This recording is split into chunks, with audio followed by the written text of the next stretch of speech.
समांतर श्रेणी के बारे में कुछ बातें और जानेंगे कि समांतर श्रेणी में क्या क्या होता है, इसमें क्या खासियत और हैं इसके अंदर। तो कुछ समांतर श्रेणी में एक टॉपिक आता है समांतर माध्य। समांतर माध्य निकालना, समांतर माध्य अर्थमेटिक मीन कह देते हैं। समांतर माध्य क्या है कि यदि कोई भी दो संख्याएं दे रखी हैं, ए तथा बी है हमारी, का समांतर माध्य आपको निकालना है,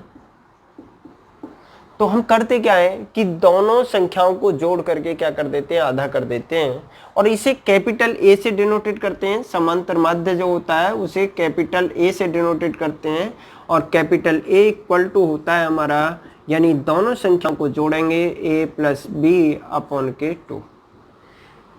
ये हमारा क्या निकल गया, समांतर माध्य आ गया हमारा निकल करके। इसी तरीके से यदि हम ये कहते हैं कि भाई ए बी और सी समांतर श्रेणी में हैं, यानी एपी में है हमारी, ये अर्थमेटिक प्रोग्रेशन है हमारी ए बी सी, तो इसकी खासियत ये होती है कि भाई बीच वाला जो है हमारा, ये वाला जो टर्म है इसका डबल करें, दुगना। इसका दुगना कितना हो गया, 2b इक्वल टू होगा हमारा इन दोनों के योगफल के, यानी a प्लस सी, या b इक्वल टू हम क्या लिख सकते हैं, a प्लस सी बाई 2। तो हम कह सकते हैं कि दो संख्याओं का समांतर माध्य उन दोनों के योगफल का आधा होता है। देखते हैं क्वेश्चन, एक क्वेश्चन देखते हैं कोई एक। ये मैंने बता रहा हूं जो आपको, दो संख्याओं का, केवल दो संख्याओं का कोई एक क्वेश्चन ले लेते हैं। मान लीजिए 12 और माइनस के 8 दे रखा है। ये कहता है 12 तथा माइनस के 8 का समांतर माध्य निकालना है आपको। तो समांतर माध्य जो होगा, मैंने बताया इन दोनों संख्याओं को क्या कर देते हैं, प्लस कर देते हैं, क्योंकि ये माइनस के 8 हैं अपॉन के 2। कितना हो गया हमारा, 12 माइनस के 8 अपॉन के 2 इक्वल टू कितना आ गया, 12 में से 8 माइनस के करोगे तो भैया 4 आएगा, 4/2, तो ये आ गया हमारा 2। इस तरीके से समांतर माध्य निकाल लेते हैं। और ले लो एक एग्जाम्पल और ले लेते हैं। मान लीजिए एक a प्लस बी दे रखी है एक संख्या, तथा a माइनस बी है का समांतर माध्य आपसे पूछता है, समांतर माध्य। तो क्या करते हैं हम, a प्लस बी प्लस के a माइनस के b, दोनों संख्याओं को जोड़ देंगे, प्लस कर देंगे दोनों संख्याओं को और उसका क्या कर देंगे, आधा। तो a और a कितने हो गए हमारे, 2a अपॉन के 2, 2 से 2 कैंसिल हो गया, क्या आ गया हमारा, a आ गया। ये बात कर रहे थे हम जब हमें केवल एक समांतर माध्य निकालना होता है, किनके बीच में, दो संख्याओं के बीच में। अब हम देखते हैं इसमें कि भाई दो संख्याओं के बीच में एक से ज्यादा भी पूछ सकता है कि भाई आपके n समांतर माध्य ले हैं। यदि हम a तथा b के मध्य n समांतर माध्य आपको ज्ञात करने हैं, तो हमने मान लिए कि भाई a और b के बीच में n समांतर माध्य है हमारे a1 a2 a3 up to dot dot करके कितने an हैं। ये हमने सपोज कर लिए हैं कि भाई a और b जो संख्या है हमारी, इनके बीच में n समांतर माध्य हैं हमारे। तो हम देखें तो हमारी सीरीज जो बनती है, a है, a के बीच में समांतर माध्य कौन से, a1 है, एक a2 है, एक a3 है, अप टू डॉट डॉट कितने हैं, an और b। तो ये जो सीरीज बनेगी भाई समांतर माध्य ही तो है ये जो सीरीज बनेगी किस में बनेगी, इन एपी में बनेगी। इस सीरीज के अंदर हमें इनकी वैल्यू निकालनी है, a1 a2 a3 an की, इनकी वैल्यू निकालनी है हमें। तो हम देखते हैं भाई यहाँ पर कि प्रथम पद हमें पता है कितना है, a है, इसका प्रथम पद कितना है हमारा, प्रथम पद है इसका, वो दे रखा है हमें a। अच्छा, एक अंतिम पद दे रखा है आपको लास्ट में जो आ रहा है, अंतिम पद कितना हो गया इसका, अंतिम पद आ गया हमारा कितना है b। अब यहां से यहां तक आप देखें, मैंने कहा कि कितने समांतर माध्य हैं n, तो n तो ये हो गए। मैं ये कहता हूं 10 समांतर माध्य हैं, तो 10 तो ये हो गए हमारे। एक ये संख्या है, एक ये संख्या है, तो कितने हो गए हमारे n+2, यानी एक ये बढ़ गया और एक ये बढ़ गया, तो 2 बढ़ गए ना हमारे। और n ये है समांतर माध्य हमारे, तो टोटल जो यहां से यहां तक जो नंबर हो गए हमारे वो कितने हो गए n+2। तो पदों की संख्या कितनी हो गई हमारी, पदों की संख्या वो हो गई हमारी n+2। तो एक चीज देखिए, आपके पास प्रथम पद है, अंतिम पद है, पदों की संख्या है। यदि आपको एक चीज मिल जाए, और वो क्या, सारवंतर यदि मिल जाए आपको कि भाई कितने का डिफरेंस है, तो आप सभी पदों को बता सकते हैं। तो हमने मान लिया, माना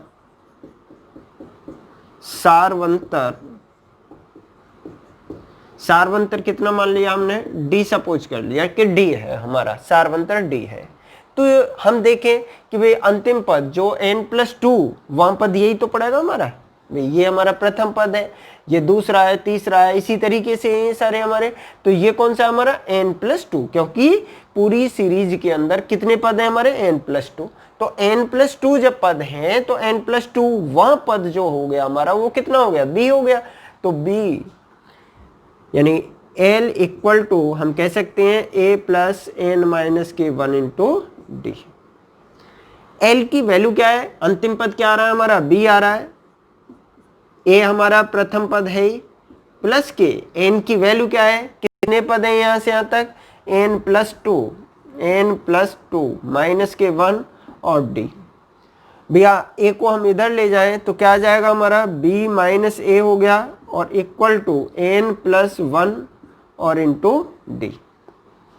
यहां देखें d की वैल्यू निकालनी है, तो d की वैल्यू निकालनी है तो n+1 का इधर डिवाइड हो जाएगा और d = क्या आ जाएगा हमारा, ये आ जाएगा b - के a अपॉन n+1। ये d की वैल्यू आ गई हमारी। जब हमें d मिल गया तो हम ये सभी पद बता सकते हैं। कैसे, भाई a1 कितना होगा हमारा, a1 = होगा a + d। a2 कितना होगा, a + k 2d। भाई सीरीज क्या होती है हमारी, a होती है, अगला पद क्या आता है, a + d आता है, a + 2d आता है, इसी तरीके से तो आते हैं। तो भाई a1 की जगह कितना है, a + d, a2 की जगह दूसरा जो माध्य है a + 2d, a3 निकाले हम तो कितना आएगा, a + 3d। और इसी तरीके से हम n तक समांतर माध्य ज्ञात कर सकते हैं, a + n d। a हमें पता है, प्रथम पद है, दे रखा है, और d हमने यहां से ज्ञात कर लिया, b - a अपॉन के n+1। इस तरीके से हम क्या निकाल सकते हैं, n समांतर माध्य आप इसमें ज्ञात कर सकते हो। और देखते हैं इसमें समांतर श्रेणी में इसका यूज करना, और देख लो। चलो एक क्वेश्चन लेते हैं, कोई एक क्वेश्चन ले लेते हैं हम, तब समझ में आएगा आपके कि किस तरीके से हम n समांतर माध्य निकालते हैं। आपकी बुक का एक क्वेश्चन ले रहा हूं मैं, और ये दे रखा है इसने कि भाई 2 है और एक 17, यानी कि 2 और 17 के मध्य कितने समांतर माध्य पूछ रहा है, ये पूछ रहा है 7, यानी 7 समांतर माध्य बताने हैं आपको, समांतर माध्य ज्ञात करने हैं आपको। कितने, 7, किसके बीच में निकालने हैं, 2 और 17 के बीच में। तो हम मान लेते हैं, माना 7 समांतर माध्य कितने हैं हमारे, a1 a2 a3 up to dot कितने आ गए हमारे, a7। ये आ रहे हैं हमारे, कितने आ रहे हैं, 7 समांतर माध्य आ रहे हैं। अब इसके बाद हम सीरीज बनाएंगे, यहाँ पर कितनी बनी भाई हमारी, 2 a1 a2 a3 up to dot a7, और लास्ट में कितना है हमारा, 17। इसी के बीच में तो है, ये 7 समांतर माध्य मुझे निकालने हैं इसमें। तो कितने आ गए भाई यहाँ पर, यहाँ पर प्रथम पद देखें, यदि a इक्वल टू कितना आ रहा है, 2 आ रहा है हमारा, और लास्ट वाला पद ये l इक्वल टू कितना है हमारे पास, 17 है। अच्छा एक चीज और देखो, यहां से यहां तक कितने निकालने हैं, 7, और एक ये है एक ये है, तो कितने हो गए, n इक्वल टू आ गया हमारा 7, तो समांतर माध्य निकालने ही है, और 2 ये हो गए, एक और एक ये, तो कितने हो गए हमारे 2, तो कितने आ गए 9। और लास्ट वाला पद हमें पता है 17 है, और सारवंतर हमने मान लिया, माना सारवंतर कितना है हमारा, d है। अब हमें एक वैल्यू किसकी चाहिए, d की चाहिए, और फॉर्मूला क्या होता है हमारा, फॉर्मूला होता है l equal to a plus n minus के 1 इंटू डी। यहाँ पर देखें l की वैल्यू कितनी है हमारे पास, 17, इक्वल टू a की वैल्यू कितनी है हमारे पास, 2 है, और n 9 माइनस के 1, और d आपको निकालना है, कितना आ गया भाई, ये आ गया 17, और प्लस इक्वल टू 2 है, और ये कितने हो गए 8d। अब 2 को हम इधर ले जाएं तो कितने आ जाएंगे हमारे भाई, 17 में से 2 माइनस कर दो, और ये आ गया 8, और d 15 बची है बराबर 8d, और d इक्वल टू आ गया भैया 15/8, 15/8। जब d की वैल्यू हमारे पास आ गई तो हम ये सभी समांतर माध्य बता सकते हैं, क्योंकि a1 इक्वल टू कितना होता है हमारा, a प्लस डी। a की वैल्यू हमारे पास है 2 है, और d की हमने निकाली है 15/8, तो कितना हो गया भाई, 8 दूनी 16, एलसीएम ले लो, 8 दूनी 16 प्लस के 15/8, 16 और 15 कितने हो गए हमारे, ये 31/8। a2 भी निकाल सकते हो आप, a2 कितना हो जाएगा, a प्लस के 2d, ये भाई a की वैल्यू कितनी है हमारे पास 2 है, प्लस 2 इंटू d की वैल्यू कितनी है 15/8, और 2 चौक 8, 4 कट गया ये 8 4 बार, और 4 दूनी 8, एलसीएम ले लो, 4 दूनी 8, और प्लस के 15/4, कितना हो गया 15 और 8 कितने हो गए हमारे 23/4। इसी तरीके से हम a3 भी निकाल सकते हैं, 2 प्लस के 3d, और a था हमारा, ये यही तो है a, और a की वैल्यू कितनी है हमारे पास 2 है, प्लस 3, और d की वैल्यू है हमारे पास 15/8, 8 दूनी 16, और प्लस के 15×3 45/8, कितना आ गया हमारा, ये हो गए भाई हमारे 6 और 5 11, 1 और 2 6, 61/8।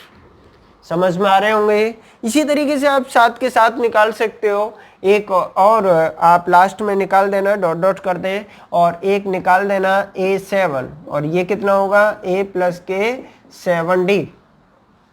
a की वैल्यू है तुम्हारे पास कितनी है 2 है, और 7, और d की वैल्यू हमारे पास कितनी आई है 15/8। आप देखें इसे सॉल्व करके कितना आ जाएगा हमारा, सॉल्व करें इसे तो भाई 8 दूनी 16 हो गए, प्लस के 7 की गुणा कर लो 15 में, तो 7 पंजे 35 का 5 हासिल 3 लगे, और 7 एकम 7 और 3 10, 105 अब बटे 8, कितना आ गया भाई हमारा, ये आ गया हमारा 121/8। इस तरीके से हम ये सभी समांतर माध्य इसके ज्ञात कर सकते हैं। अब समांतर श्रेणी में, ये तो मैंने समांतर माध्य बताया आपको, माध्य किस तरीके से ज्ञात करते हैं आप, ये समांतर माध्य था, जो आपकी एक्सरसाइज है इसमें आपके क्वेश्चन देंगे इस तरीके के आपको, कि समांतर माध्य किस तरीके से निकालते हैं। समांतर श्रेणी की और खासियत होती है, यदि आप देखें समांतर श्रेणी में, जैसे समांतर श्रेणी होती क्या है हमारी, 2 है 4 है 6 है 8 है, इस तरीके से तो होती है। ये हमारी क्या है, एक समांतर श्रेणी है। यदि मैं इनमें सभी में किसी भी एक पद, कोई भी एक टर्म ले लो, कोई भी एक नंबर ले लो, उसे मैं सभी में प्लस कर दूं। मान लीजिए मैंने ले लिया 1 ले लिया, 1 में प्लस करता चला गया सभी में, तो 1 प्लस करूं तो कितना आएगा भाई यहाँ पर 3 5 7 9। तो आप देखें इसमें ये भी कैसी बन रही है, एक हमारी समांतर श्रेणी बन रही है भाई। यदि मैं इसमें से 2 माइनस कर दूं सभी में से 1 3 5 7, आप इस श्रेणी को देखें, इस सीरीज को, ये भी कैसी बन रही है एपी। यदि मैं इसमें 2 से डिवाइड कर दूं सभी पदों में, एक में नहीं सभी पदों में, तो क्या बनेगा हमारा 1 2 3 4, ये भी कैसी होगी हमारी एपी। इसमें मैं 3 से मल्टीप्लाई कर दूं, इस सीरीज में 3 से मल्टीप्लाई कर दूं, 3 6 9 12 एपी। कहने का मतलब यह है किसी भी समांतर श्रेणी की एक खासियत होती है, एक गुण होता है, विशेषता होती है कि किसी भी समांतर श्रेणी में किसी भी एक पद से सभी पदों में गुणा की जाए, भाग किया जाए, माइनस किया जाए या प्लस किया जाए, समांतर श्रेणी ही रहती है। ये बात समझ में आई आपके? तो इसमें कोई फर्क नहीं पड़ता, आप किसी भी समांतर श्रेणी में किसी भी पद से गुणा कर सकते हैं, भाग कर सकते हैं, जोड़ सकते हैं किसी भी एक पद को, किसी भी पद को घटा सकते हैं, कोई फर्क नहीं पड़ेगा। वो कैसा रहता है, समांतर श्रेणी में ही रहते हैं। इसके बाद समांतर श्रेणी में कुछ पद होते हैं भाई जो आपको याद रखने पड़ेंगे कि समांतर श्रेणी में जो क्रमागत पद लिए जाते हैं, यदि समांतर श्रेणी के 3 क्रमागत पद कहता है तो ये फिक्स होते हैं हमारे कि 3 क्रमागत पद a माइनस के d, a और a प्लस d, ये हमारे समांतर श्रेणी के 3 क्रमागत पद होते हैं। इसी तरीके से यदि 4 कहता है तो a माइनस के 3d, a minus d, a plus d और a प्लस 3d, ये 4 क्रमागत पद हैं। ये कितने हमारे 3 हैं, 3 क्रमागत पद हैं, ये 4 हैं हमारे क्रमागत पद।